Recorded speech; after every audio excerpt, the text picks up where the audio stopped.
বুঝতে পারছেন না? ও বেচারি নিজে যা কেস খেয়েছে, চুরি না কিসের মামলা, দুর্নীতির মামলায় যা কেস খেয়েছে, ওটা নিয়ে রোড উঠতে পারবে না। তবে একটা কথা বলি ভাই, একটা কথা যে যেখানে দাঁড়িয়ে যান ভাই, একটু শুনে নেন, আমি ভুলে যাচ্ছি না। অলরেডি দুর্নীতির অভিযোগ এসে গেছে, কালকে তদন্ত করার জন্য ইডিসি জন্য কোন দলে যাবে তখন? এই জোরে বলে, তাহলে এমন জায়গায় আমরা ভোট দেবো না, সেই ভোটটা ঘুরে আবার বিজেপিতে যা চলে যায়।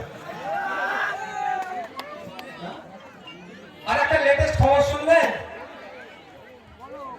লেটেস্ট খবরটা আমাকে এখন দিল, গতকালকে 26,000, প্রায় 26,700 খেয়াল নেই, 26,000, প্রায় 26,000 শিক্ষকের চাকরি বাতিল হয়েছে। অনেক স্বনামধন্য পরিবারের লোকজন আছে, আবার অনেক গরিবের ছেলেপুলেরা আছে যারা আবার মেধার ভিত্তিতে চাকরি পেয়েছিল। অপদার্থ মমতা ব্যানার্জি, অপদার্থ অভিষেক ব্যানার্জির পিসিদের অপদার্থতার জন্য, চুরির জন্য অনেকে মেধা সম্পূর্ণ ছেলেরা চাকরি বাতিল গেছে।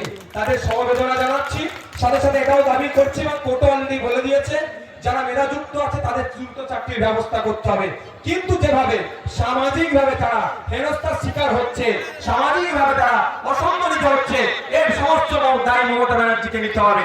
কিন্তু অনেকের চাকরি দিয়েছে, একটু টান পেতে দেখলে কে দেখবেন জানেন? শুনলাম আপনাদের এখানে যিনি মহিলা সদস্যের চাকরি ঘুষ। শুধু তাই নয়, মাল তুলে খোঁজ নিন কত করে নিয়েছে, 20 লাখ না 25 লাখ, 26 লাখ,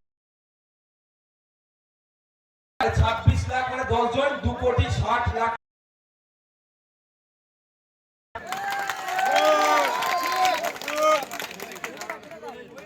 এবার এখন উত্তর কি দেবো না? যে লোকের চাকরি বিক্রি করে খায়, যে আমাদের আপনার আমার গরিবের পরিবারের সন্তানদের মেধা আছে,